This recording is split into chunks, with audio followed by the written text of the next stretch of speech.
Assalamualaikum warahmatullahi wabarakatuh. Saya Fatandian Al-Rasyid dari kelas 12 MIPA 1 akan melakukan ujian praktek bahasa Indonesia.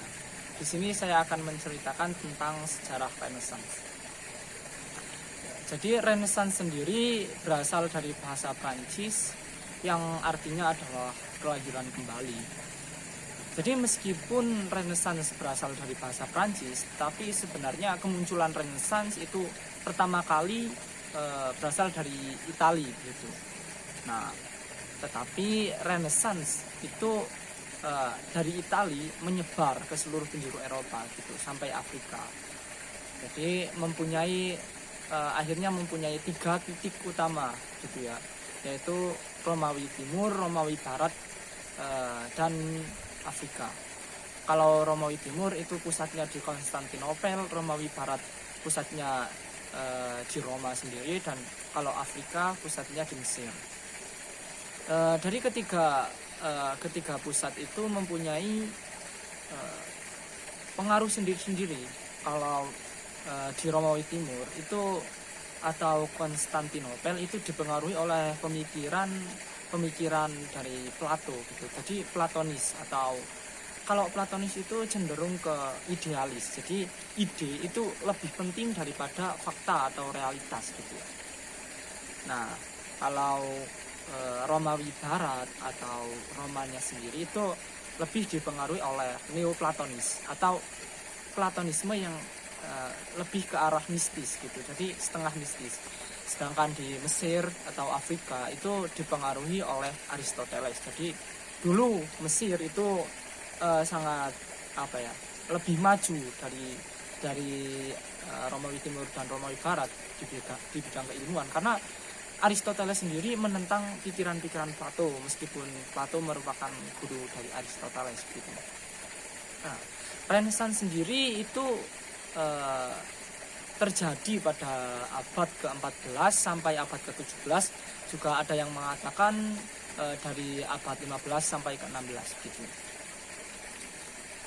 Nah, sedangkan Renaissance atau kelahiran kembali itu merupakan kata yang muncul karena sebenarnya setelah sekian lama, sekitar 1 abad, keilmuan di Eropa, sastra dan lain-lain itu di bawah tekanan gereja. Jadi gereja mengatur semua aspek gitu, terlalu mengatur semua aspek.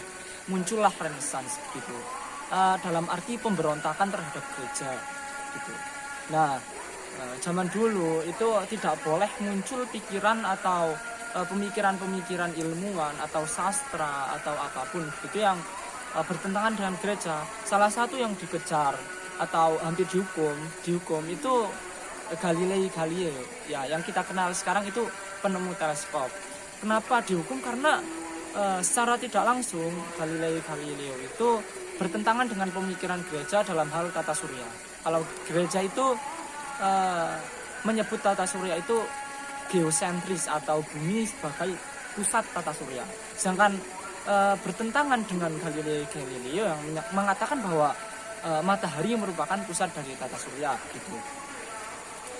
Nah, kalau di bidang sastra sendiri ada salah satu tokoh utamanya itu Patriark. Itu yang menggemakan tentang humanisme, atau ya sebenarnya humanisme itu sudah muncul sejak zaman Yunani Romawi dulu, tetapi mati atau tertimbun akibat adanya gereja gitu ya, karena gereja tidak menginginkan adanya pemikiran humanis gitu. Atau bisa dikatakan etika gitu, etika internasional. Nah, Patriark sendiri memantik teman-teman dan teman-teman belajarnya untuk memunculkan kembali humanisme gitu ya. Nah, itu salah satu yang muncul dari bidang sastra. Sedangkan dari bidang seni sendiri dulu sebelum masa Renaissance itu hampir mati ya. Jadi Renaissance itu bisa dikatakan muncul karena dulu keteraturan di Romawi begitu, ada namanya negara kota yang pusat.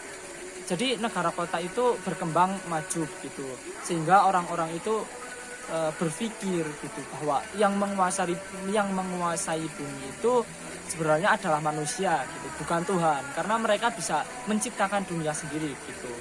Nah, tetapi bukan berarti mematikan Tuhan, itu enggak. Jadi ada salah satu ilmuwan yang mengatakan bahwa Tuhan telah mati setelah Renaissance, tapi itu tidak benar, bahwa sebenarnya mereka masih percaya Tuhan, tetapi mereka bisa mengatur dunia dengan maksudnya mereka mengatur dunia sendiri. Tuhan tidak ikut campur di situ gitu. Nah, jadi munculnya Renaissance itu karena pemikiran-pemikiran yang seperti itu.